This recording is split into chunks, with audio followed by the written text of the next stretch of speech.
സഹോദരങ്ങളെ നമസ്കാരം. കുറച്ച് നാളായിട്ട് വാട്സാപ്പിൽ കറങ്ങി നടക്കുന്ന ഒരു സന്ദേശമുണ്ട്. ആ സന്ദേശം ഇങ്ങനെയാണ്: ഒരു കാലത്ത് ദരിദ്ര കേരളം വാക്കുന്നതിൽ ഒരു രാഷ്ട്രീയ പാർട്ടിക്കും ഒരു പങ്കുമില്ല. ഇതാണ് ആദ്യത്തെ വാക്യം. തുടർന്ന് അതിൻ്റെ വിശദീകരണങ്ങളാണ്. 40-50കളിൽ പട്ടിണിയായിരുന്നു. പിന്നെ 50-ന് ശേഷം ഇതര സംസ്ഥാനങ്ങളിലേക്ക് കേരളത്തിലെ ജനങ്ങൾ കുടിയേറി. അതിനുശേഷം നഴ്സുമാരും അധ്യാപകർ രാജ്യത്തിൻ്റെ വിവിധ ഭാഗങ്ങളിലേക്ക് പോയി. ബർമ്മ, മലേഷ്യ, കൊളംബോ, സിംഗപ്പൂർ തുടങ്ങിയ സ്ഥലങ്ങളിലേക്ക് ജനങ്ങൾ പ്രവഹിച്ചു. പിന്നെ 75-ന് ശേഷമാണെങ്കിൽ പറയാനുമില്ല, ഗൾഫിലേക്ക് കുടിയേറ്റമുണ്ടായി. അങ്ങനെ ദരിദ്രമായ കേരളം സമ്പന്നമായി. ഇതിൽ രാഷ്ട്രീയ പാർട്ടിക്കൊന്നും ഒരു പങ്കുമില്ലെന്നാണ് സ്ഥാപിക്കാൻ ശ്രമിക്കുന്നത്. അപ്പോൾ ഒരു രാഷ്ട്രീയ പാർട്ടിക്ക് ഒരു പങ്കുമില്ല എന്ന് പറയുന്നതിൽ നിന്ന് തന്നെ നമുക്ക് മനസ്സിലാക്കാവുന്ന കാര്യമുണ്ട്. ഇത് UDFിൽപ്പെട്ട ആളുകൾക്കോ LDFിൽപ്പെട്ട ആളുകൾക്കോ യാതൊരു പങ്കും ഇക്കാര്യത്തിലില്ല എന്നാണ് അവർ പറഞ്ഞു വയ്ക്കുന്നത്. അടുത്ത കാലത്ത് നമ്മുടെ നാട്ടിൽ നടക്കുന്ന ചാനൽ ചർച്ചകളിലുമൊക്കെ BJPയുടെ ആളുകൾ അല്ലെങ്കിൽ NDAയുടെ ആളുകൾ വന്നിട്ട് ഇങ്ങനെ പറയുന്നുണ്ട്: എന്തോന്ന് നമ്പർ 1 കേരളം? ഒരാൾ പറഞ്ഞത് ഇങ്ങനെയാണ്: നമ്പർ 1 കേരളം. കായല്ല അദ്ദേഹം ഉപയോഗിക്കുന്നത്, കേരളം. എന്തോന്ന് കേരളമാണെന്നാണ് അവർ ചോദിക്കുന്നത്. അപ്പോൾ ഇങ്ങനെയൊക്കെ പറയുന്നവരോട് 1-2 കാര്യങ്ങൾ എനിക്ക് സൂചിപ്പിക്കാറുണ്ട്. ഒന്നാമത്തെ കാര്യം ഞാൻ പറയട്ടെ. ശ്രീനാരായണ ഗുരു എന്ന് പറയുന്ന ഒരാളിനെ അറിയാമോ? അദ്ദേഹം ചെയ്ത പ്രവർത്തനങ്ങൾ, സ്വാശ്രയ പ്രസ്ഥാനത്തിൻ്റെ ആദ്യത്തെ പ്രവാചകനാണ് ശ്രീനാരായണ ഗുരുദേവൻ. നിങ്ങൾക്ക് അമ്പലമില്ലെങ്കിൽ നിങ്ങൾ തന്നെത്താൻ സ്ഥാപിക്കണം. നിങ്ങൾക്ക് വിദ്യാഭ്യാസ സ്ഥാപനങ്ങളിൽ നിങ്ങൾ തന്നെത്താൻ സ്ഥാപിക്കണം. അന്യരുടെ സ്ഥലത്ത് പോയി കയറ്റുകയില്ലാത്ത സ്ഥലത്ത് നിന്ന് ഇടിപിടി കൂട്ടുന്നത് എന്തിന് എന്ന് അദ്ദേഹം പറഞ്ഞില്ല. അങ്ങനെ സ്ഥാപിച്ചാൽ നിങ്ങൾക്ക് അവിടെ ചെല്ലാമെന്നാണ് അതിൻ്റെ അർത്ഥം. അങ്ങനെയാണ് സ്വാശ്രയമായിട്ട് പ്രവർത്തിക്കണം എന്നുള്ളതിൻ്റെ ഇൻഡയറക്റ്റായിട്ടുള്ള കുറേ അധികം കാര്യങ്ങൾ അദ്ദേഹം വിദ്യാഭ്യാസം ചെയ്ത് സ്വതന്ത്രരാവുക, സംഘടന കൊണ്ട് ശക്തരാവുക. അങ്ങനെ ഒരു വലിയ വിപ്ലവം നടന്നു കുഞ്ഞേ ഈ രാജ്യത്തെ എന്ന് പറഞ്ഞ കേരളത്തിൽ. അതിൻ്റെ ഫലമായിട്ട് വിദ്യാഭ്യാസത്തിനും അതുപോലെ തന്നെ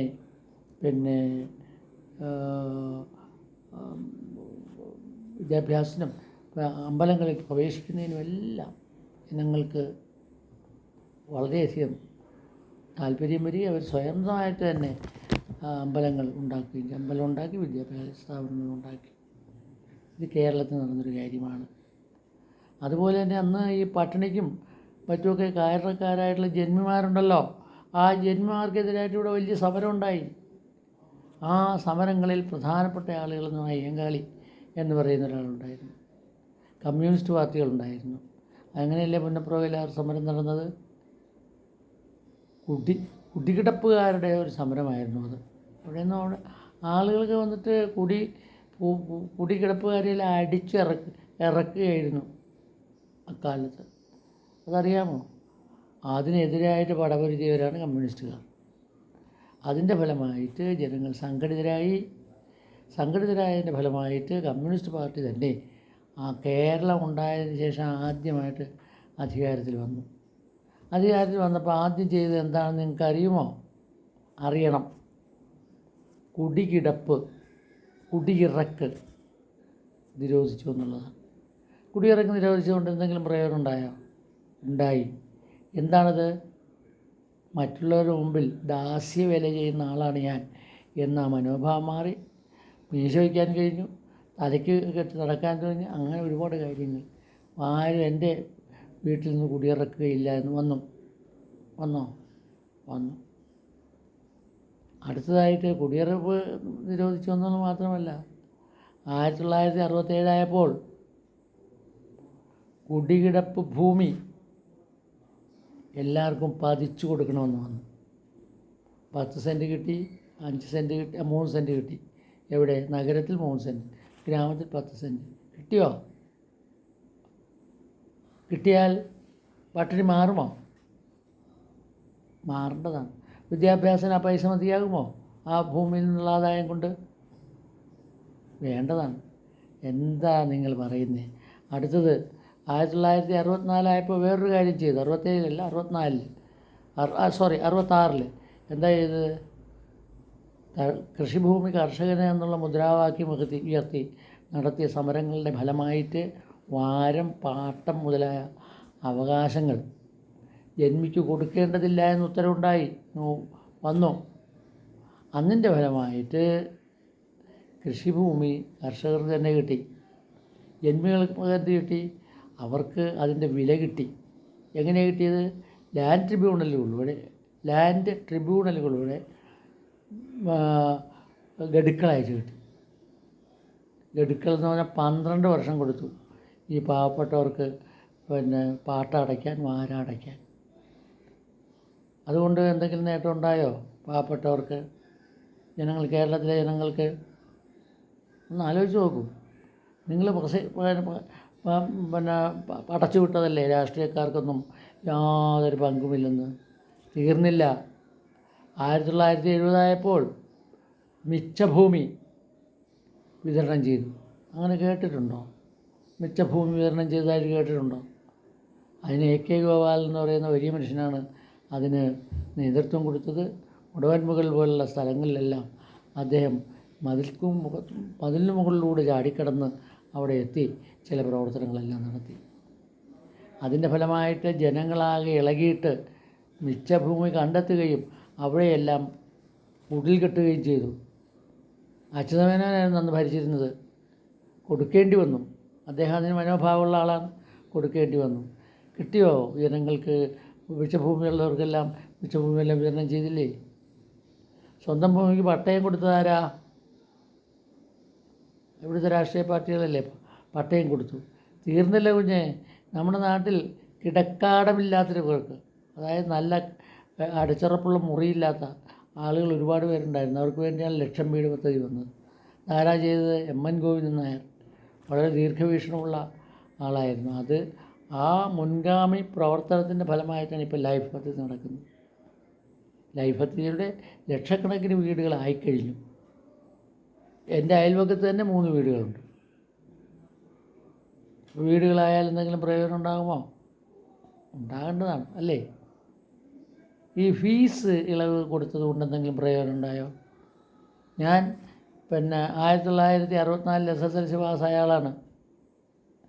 ഏകദേശം 1960 വരെ എനിക്ക് ഫീസ് കൊടുക്കേണ്ടി വന്നു. ഒരു മാസം 6 രൂപ. ഇന്നത്തെ 600 രൂപയോളം വരും അത്. ആ ഫീസ് നിർത്തലാക്കിയതാരാ? ഫീസ് നിർത്തലാക്കിയതിൻ്റെ ഫലമായിട്ട് നിർധനരായിട്ടുള്ള കുട്ടികൾക്ക് ഒരുപാട് പ്രയോജനം കിട്ടിയിട്ടുണ്ട്. അവർ പഠിച്ചു. അവർ പലരും ഡോക്ടർമാരായി, എൻജിനീയർമാരായി, അങ്ങനെയൊക്കെ വന്നു. നാട്ടിൽ കോളേജുകൾ ഉണ്ടായിരുന്നില്ല. കോളേജുകൾ ഇഷ്ടം പോലെയാണ് അനുവദിച്ചത്. 1964 R ശങ്കറാണ് അനുവദിച്ചത്. എൻ്റെ നാട്ടിൽ ചേർത്തലയിൽ 3 കോളേജാണുള്ളത്. അതെല്ലാം 1964 വന്നതാണ്. അതിന് SN കോളേജുണ്ട്, NSS കോളേജുണ്ട്, അതുപോലെ തന്നെ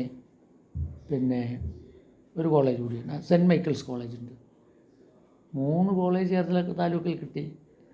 അതുപോലെ പല സ്ഥലത്തും ടെക്നിക്കൽ എഡ്യൂക്കേഷനിൽ ഒരുപാട് മാറ്റം വന്നു. അതിൻ്റെ ഫലമായിട്ട് ചെറിയ ചെറിയ തൊഴിലാണെങ്കിലും ജനങ്ങൾ അഭ്യസിച്ചു. ഇതൊക്കെ ഈ നാട്ടിൽ നടന്ന പരിവർത്തനങ്ങളാണ്. അതിൻ്റെ ഫലമായിട്ട് ജനങ്ങളിലുണ്ടായ ഉണർവ്, ശ്രീനാരായണ ഗുരു തുടങ്ങി അദ്ദേഹത്തിൻ്റെ പാത പിടിച്ച കമ്മ്യൂണിസ്റ്റ് പാർട്ടികളും UDFൻ്റെ പ്രവർത്തകരും എല്ലാം, UDF എന്ന് ഞാൻ പറയുന്നില്ല, കോൺഗ്രസ് തന്നെ, കോൺഗ്രസിൻ്റെ പ്രവർത്തകരും എല്ലാം ചെയ്തതിൻ്റെ ഫലമായിട്ട് നമ്മുടെ ജനങ്ങൾക്ക്, കേരളത്തിലെ ജനങ്ങൾക്ക് സാമ്പത്തികമായ ഉയർച്ചയുണ്ടായി, സാമൂഹ്യമായ ഉയർച്ചയുണ്ടായി, അതുപോലെ തന്നെ വിദ്യാഭ്യാസപരമായ ഉയർച്ചയുണ്ടായി. ഇത് നിങ്ങൾക്ക് നിഷേധിക്കാൻ പറ്റുമോ? എഴുതി വിടുകയാണ്. ഒരു കാലത്ത് ദരിദ്രമായിരുന്ന കേരളം സമ്പന്നമായത് ഒരു രാഷ്ട്രീയ പാർട്ടിക്കും പങ്കില്ല. ഒരു രാഷ്ട്രീയ പാർട്ടിക്കും പങ്കില്ല എന്ന് പറഞ്ഞിട്ട് ഇത് ഏത് രാഷ്ട്രീയ പാർട്ടിയാണ് ഇത് അടിച്ചിറക്കുന്നത്?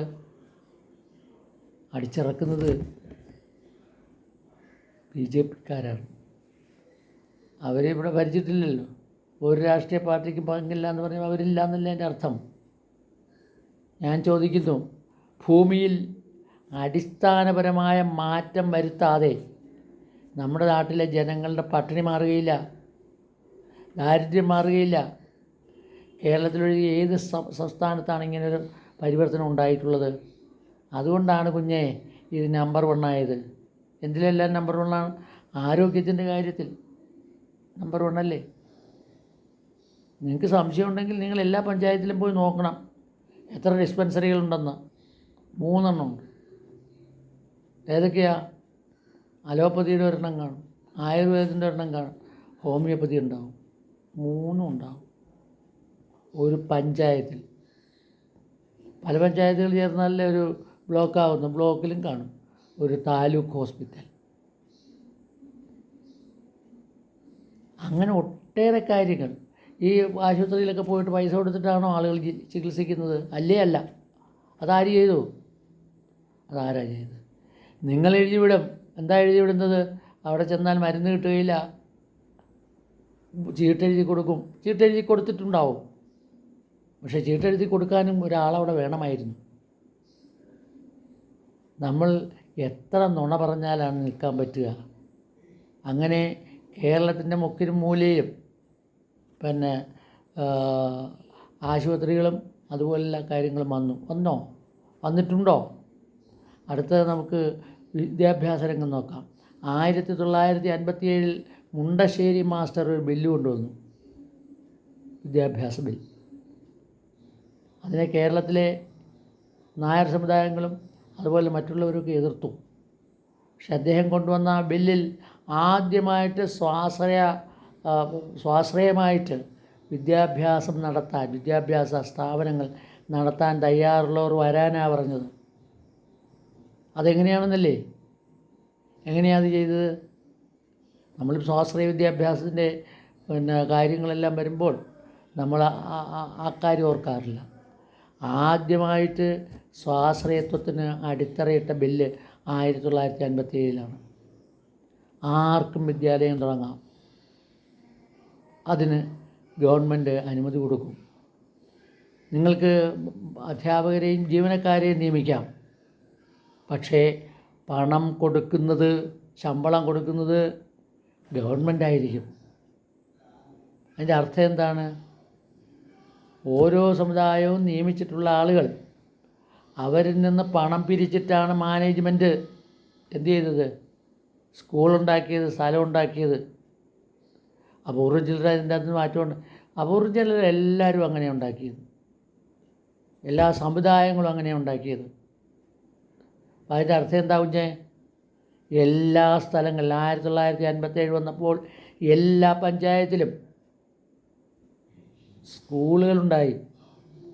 ആ സ്കൂളിൽ പഠിക്കാൻ പണ്ടൊക്കെ ചെല്ലുമ്പോൾ തല്ലുകയും ഒടിക്കുകയൊക്കെ ചെയ്യുമായിരുന്നല്ലോ. തൊട്ടിരിക്കാൻ പാടില്ല, തീണ്ടിരിക്കാൻ പാടില്ല. ഇങ്ങനെയുള്ള സ്കൂളിൽ ഒരു തീണ്ടായ്മയില്ലായിരുന്നു, ആർക്കും പഠിക്കാമായിരുന്നു. തമ്പുരാക്കന്മാരുടെ കുട്ടികൾ ഇറങ്ങി ഓടാൻ തുടങ്ങി. എന്താ വെച്ചാൽ മറ്റവരൊക്കെ വന്നപ്പോഴത്തേക്കും തൊട്ടുകൂടായ്മ, തീണ്ടിക്കൂടായ്മ അങ്ങനെയൊക്കെ പറഞ്ഞു വന്നിരുന്നു. അപ്പോൾ 1957 ബില്ല് എന്ന് പറയുന്നത് ഒരു മഹത്തായ ബില്ലാണ്. കാരണം സ്വാശ്രയ പ്രസ്ഥാനത്തെക്കുറിച്ച് ആദ്യമായിട്ട് പറഞ്ഞ ശ്രീനാരായണ ഗുരു, അദ്ദേഹത്തിൻ്റെ അനന്തരാവകാശികളായിട്ട് വന്ന കമ്മ്യൂണിസ്റ്റുകാർ, അവരാണതുണ്ടാക്കിയത്. അതിൻ്റെ ഫലമായിട്ടാണ് കുഞ്ഞെ കേരളം സാക്ഷരതയിൽ മുന്നോട്ട് പോയത്. ഇനിയുമുണ്ട് ഒട്ടേറെ കാര്യങ്ങൾ. അത് നിങ്ങൾ ചരിത്രം വായിച്ച് പഠിക്കേണ്ടതാണ്. ചുമ്മാ ഇങ്ങനെ ഒരു പോസ്റ്റ് ഇട്ട് അതെല്ലാ സാമൂഹ്യ മാധ്യമങ്ങളിലും കറക്കി അടിച്ച് കുറച്ച് പേരെയൊക്കെ നിങ്ങൾക്ക് വിഡ്ഢികളോ അതല്ലെങ്കിൽ കുറച്ച് പേരെ നിങ്ങൾക്ക് എന്താ പറയേണ്ടതിന് നിഷ്ക്രിയരോ ആക്കാൻ കഴിഞ്ഞേക്കാം. പക്ഷേ അതിന് വിലപ്പോവുകയില്ല. ഒരു കാര്യം കൂടി ഞാൻ പറയാം. 57 മുതൽ നടത്തിയ പ്രവർത്തനത്തിൻ്റെ ഫലമായിട്ട് ഒട്ടേറെ പേർ സാക്ഷരരായി. അതുകൊണ്ടാണ് കുഞ്ഞെ 75 ആളുകൾ കൂടുതൽ അങ്ങോട്ട് പോയെന്ന് നിങ്ങൾ പറഞ്ഞില്ലേ? എങ്ങോട്ട്? ഗൾഫിൽ പോയെന്ന് പറഞ്ഞില്ലേ? കാരണം സാക്ഷരരായ തൊഴിലാളിയാണെങ്കിൽ അവൻ്റെ തൊഴിലിന് തന്നെ ഒരു മഹത്വം ഉണ്ടാകും. ആ തൊഴിൽ ഏറ്റവും നന്നായിട്ട് ഉപയോഗിച്ച് ഗൾഫ് രാജ്യങ്ങളാണ് എന്നുള്ള വസ്തുതയാണ്. അതിനെ നാണിക്കേണ്ട കാര്യം എന്താ? അവിടെ പോയി ആളുകൾ പണമുണ്ടാക്കി. എല്ലാ പഞ്ചായത്തിൽ നിന്നും പോയാന്ന് ചോദിച്ചാൽ എൻ്റെ പഞ്ചായത്തിൽ നിന്ന് 1-2 പേരേ ഉള്ളൂ. അങ്ങനെ നമ്മുടെ പിന്നെ പഞ്ചായത്തുകളാകെ എടുക്കുകയാണെങ്കിൽ 10,000 2,000 3,000 ആളുകൾ പോയിട്ടുണ്ട്. അതുകൊണ്ട് എന്തുകൊണ്ടാണ് അവർ പോയത്? വിദ്യാഭ്യാസമുള്ള തൊഴിലാളി ആയതുകൊണ്ടാണ് അങ്ങനെ പോയത്. വിദ്യാഭ്യാസം കിട്ടിയതുകൊണ്ട് എന്തൊക്കെ പ്രയോജനമുണ്ടെന്നറിയാമോ? ശുചിത്വത്തിൽ നമ്മൾ 1-ാം സ്ഥാനത്താണ്. വിദ്യാഭ്യാസം മേഖലയിൽ നമ്മൾ 1-ാം സ്ഥാനത്താണ്. അങ്ങനെ ഓരോ കാലത്തും ആരോഗ്യ മേഖലയിൽ നമ്മൾ 1-ാം സ്ഥാനത്താണ്. ഇങ്ങനെ പറയുകയാണെങ്കിൽ എല്ലാ കാര്യങ്ങളിലും 1-ാം സ്ഥാനത്താണ് ഇന്ത്യയിൽ. ഏത്? കേരളം. എന്തുകൊണ്ട്? നമ്മുടെ പൂർവികന്മാർ, ഇവിടെ ഭരിച്ചിരുന്ന കമ്മ്യൂണിസ്റ്റുകാരും UDFും എല്ലാം അടിക്കടി ഒട്ടേറെ വികസന പ്രവർത്തനങ്ങൾ നടത്തിയാണ് ഇങ്ങോട്ട് പോന്നിട്ടുള്ളത്. റോഡില്ലാത്ത പഞ്ചായത്തുണ്ടോ? എല്ലാ വാർഡിലും റോഡുണ്ട്. എപ്പോഴാണ് റോഡ് വന്നത്? ജനകീയ ആസൂത്രണ കാലത്ത്. എന്തുകൊണ്ട്? ആളുകൾ അവരുടെ ആവശ്യം പറഞ്ഞ്, എന്നിട്ട് അവർക്ക് തന്നെ ഇത് കൊടുത്തു. അതിൻ്റെ ഫലമായത് റോഡുകൾ, പാലങ്ങൾ എല്ലാം വന്നു. സാക്ഷരതാ പ്രവർത്തന കാലത്ത് വിദ്യാഭ്യാസത്തിൻ്റെ മഹത്വത്തെക്കുറിച്ച് അതിൽ പങ്കെടുത്തിരുന്ന വൃദ്ധന്മാർക്കും മറ്റുമൊക്കെ മനസ്സിലായി.